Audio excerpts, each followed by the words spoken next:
Hello everyone. Good morning, good afternoon, good evening, depending on the time you are watching this video. This is midwife Rachel, student midwife. And then last week we said we are going to be discussing topics and then courses in midwifery. And then our first course is obstetric nursing. So which topic are we picking first? Someone suggested we start with fertilization. So today we are going to do fertilization first. So when we talk about fertilization, what is fertilization? Fertilization is the fusion of the female gamete and then the male gamete to form a zygote, whereby the female gamete is the ovum, also called the egg or the oocyte, and then the male gamete is the sperm. So when these two sex cells fuse together, then they form the zygote, which later becomes the embryo, then the fetus, and then the baby. Okay, but the question is, how does this process come about? So during sex intercourse, when the sperm is released into the vagina, there are millions of sperms in the semen. You know, when the man ejaculates, it's semen, the fluid is semen, but the semen contains the sperm. So this sperm, there are a lot of them in the semen. Every 1 ml of semen contains about 50 million sperms.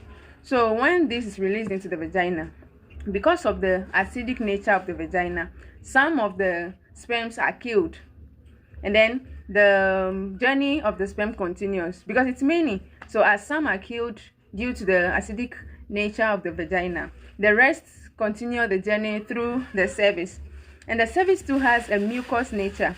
And we know when there's something is like mucus, because of its slippery nature, it attracts things. So some of the sperms are also trapped in this mucous nature of the cervix, and then the rest also continue through to the cervix, the uterus, sorry. And then the uterus too, it has a phagocytic nature, and that means that the uterus engulfs. So the uterus also engulfs some of the sperm, leaving the rest to continue. That is why mostly some men are not able to impregnate, and then when they go for medical checkup, they say they have low sperm counts. You see, if this number of sperms in your semen doesn't count to the average level, by the time some are killed in the vagina, some are trapped in the cervix, some are engulfed in the uterus, then there are no sperms left in the semen. You see, that is what actually accounts for that. So during this journey of the sperm through the female reproductive tract, there is a fluid that is released by the female reproductive tract. That fluid helps to capacitate the sperm, because an incapacitated sperm cannot fertilize an egg. So when that happens, it allows the cholesterol membranes, or let's say the cholesterol molecules embedded in the membranes of the head of the sperm, it allows it to thin in a way that it will be flexible, and then it will be able to fertilize the egg. And then the capacitation, also known as the priming, it can increase the motility of the sperm. That's how fast the sperm moves. So that is the function of the capacitation. So a sperm that reaches the ovum before capacitation completes, that sperm cannot fertilize an egg because it has not been given the capacity. That is the function of the capacitation. It gives the sperm the capacity to fertilize an egg. So that is capacitation or priming. So this enables the sperm to be able to move fast. So as the sperm travels through the uterus, it gets the fallopian tube where fertilization occurs. And mostly fertilization occurs in the ampulla, because the egg and then the sperm will fuse in the ampulla before it starts traveling to the uterus for it to get embedded. Okay, so when the sperm comes into contact with the egg, which is also the ovum, we will see that the egg has two shells, just like the egg that we eat. It has the outer layer before the white one, before you get to the nucleus, that's the yolk. Okay, so the woman egg, the ovum, it has two shells, and then the outer one, which is the first shell, we call it the corona radiata.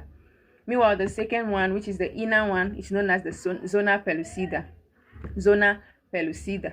So when the sperm comes into contact with the outer shell of the egg, it's able to penetrate, because you see, it's like a wall. Let's imagine like a fence, a big fence with a lot of soldiers around it, all trying to push the wall for it to come down. They're all trying to push the wall for the wall to break down. So as they are using that united force to push the wall, we'll see that the wall will definitely push down, but it will start from one point to become softer. And then at that point, the sperm that is able to pass through first, and then that's not the end. It has to pass through the zona pellucida as well. So all the sperm surrounding the egg, they are pushing to create a way to the way is created. Then when these sperms come into contact with the zona pellucida, that contact triggers something. That's the acrosomal reaction. And then when we talk about the acrosomal reaction, it is the process whereby the head of the sperm, that's the acrosome, it opens to release digestive enzymes. And then that enzyme is known as the hyaluronidase. Hyaluronidase. It's known as the hyaluronidase. When the sperm comes into contact with the outer shell of the egg, it's able to penetrate, because you see, it's like a wall. Let's imagine like a fence, a big fence with a lot of soldiers around it, all trying to push the wall for it to come down. They're all trying to push the wall for the wall to break down. So as they are using that united force to push the wall, we'll see that the wall will definitely push down, but it will start from one point to become softer. And then at that point, the sperm that is able to pass through first, and then that's not the end. It has to pass through the zona pellucida as well. So all the sperm surrounding the egg, they are pushing to create a way to the way is created.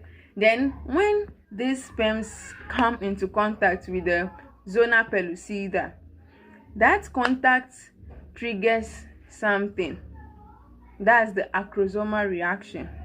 And then when we talk about the acrosomal reaction, it is the process whereby the head of the sperm, that's the acrosome, it opens to release digestive enzymes. And then that enzyme is known as the hyaluronidase. Hyaluronidase. It's known as the hyaluronidase. So when it releases that digestive enzymes, the digestive enzyme helps to break down that shell of the zona pellucida, allowing the sperm to reach the nucleus. So the first sperm that is able to reach the nucleus, that is the head of it is able to penetrate through it, is the one that will fertilize the egg. And then when one sperm is able to enter the nucleus, no other sperm will be able to enter it again. Because if it happens like that, then there's something we call polyspermy. That's like more than one sperm fertilizing one egg, and that will cause a chromosomal abnormality. Because normally, the paternal sperm is supposed to give half, or the haploid genetic material, and then the maternal egg is supposed to produce the 23, which is also haploid, half genetic material, all coming together to form the 46, which is 44 autosomes and then 2 sex cells. So when 2 sperms fertilize one egg, we are getting like 2 23s from the father alone, making 46, then the mother making 96, and it will create an abnormality. Definitely the pregnancy will abort. So that is why it is only one egg that is supposed to one sperm that is supposed to fertilize one egg. So what happens, and then how does it come about that not more than one sperm fertilizes an egg? So we see when one egg is able to penetrate the nucleus, there is a mechanism or mechanisms that happens to block the shells of the egg from allowing more sperms in. And then these mechanisms are two. We have the fast block mechanism and then the slow block mechanism. So with the fast block mechanism, as soon as the one sperm penetrates that nucleus, it changes the sodium ion permeability of the egg. It changes the sodium ion permeability of the egg. So when it changes it like that, then there is a release of calcium. So that release of calcium triggers the second mechanism, which is the slow block. So when the slow block comes, it releases the zonal inhibiting proteins and the mucopolysaccharides. Those two come, and then their function is to kill the sperms around, the other sperms around the egg, and then to make the shell of the egg more stronger. So they kill the cells around and make the shell more stronger, making it impenetrable for the other sperms. So that is how it is stopped.